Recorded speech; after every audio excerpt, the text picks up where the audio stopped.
All right, today we are diving into a skill that honestly changes everything. It's the gentle art of self-observation.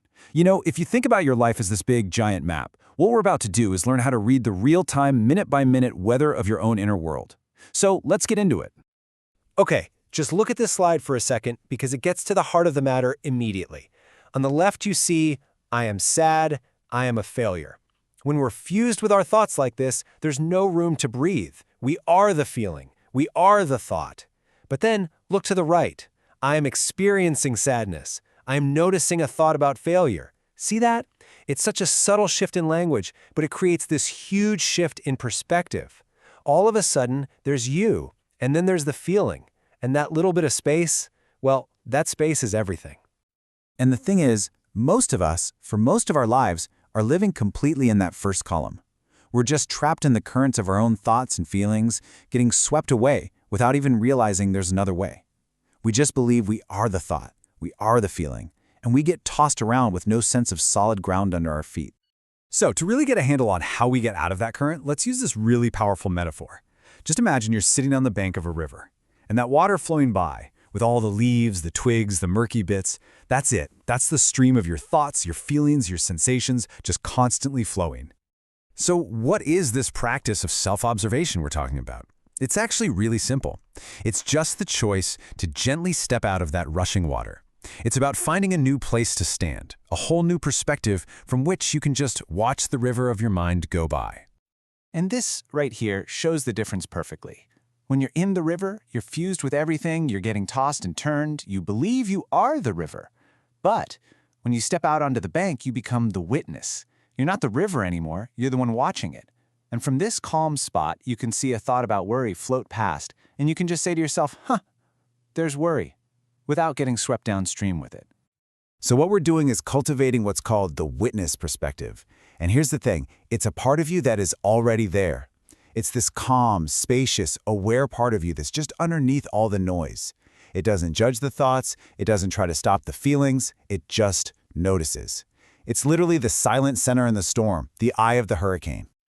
Okay, I know this might all sound a little bit abstract. The witness on the bank, right? So let's make this super practical. How do we actually do this?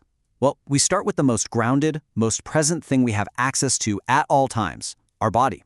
It is an amazing barometer for what's really going on inside. In fact, here's a little exercise you can do literally right now. First, just pause for a second. Second, bring your attention inward, into your body. Third, what do you feel? Is there maybe a tightness in your shoulders, a fluttering in your stomach? And fourth, and this is the absolute key, just notice it. Don't try to figure out why it's there. Don't try to fix it. The simple, non-judgmental act of noticing, that is the entire practice.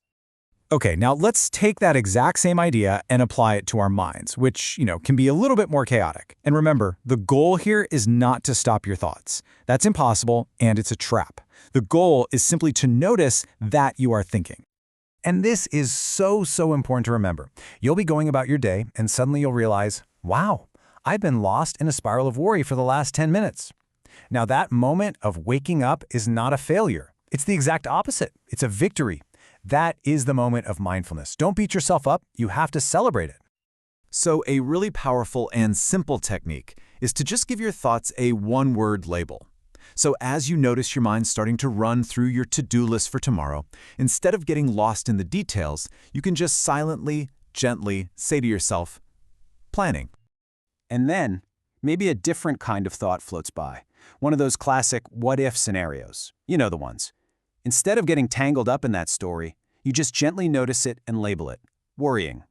Or maybe your mind drifts back to a conversation you had yesterday, replaying it over and over. The label is just remembering. This simple act of labeling, it creates this tiny but really profound separation. It reminds you that there's you, the observer, and there's the thought, just passing by. And please remember this. Every single time you do this, every single time you notice a thought or a feeling, even if it's just once all day, that is a win. That's a victory. You're literally strengthening that muscle of awareness.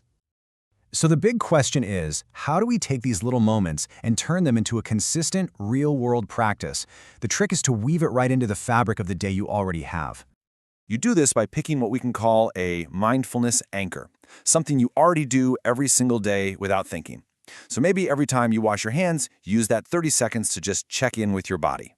Or while you're standing there waiting for your coffee to brew, you just notice one thought. Or every single time you stop at a red light, you take one conscious breath. Let these little daily anchors be your recurring invitation to step onto the riverbank. Because when it all comes down to it, this is why it matters so much.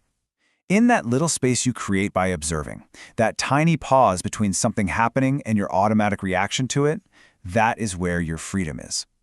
It means a stressful email doesn't have to trigger an immediate panic. It means a thought of self-doubt doesn't have to send you into a spiral.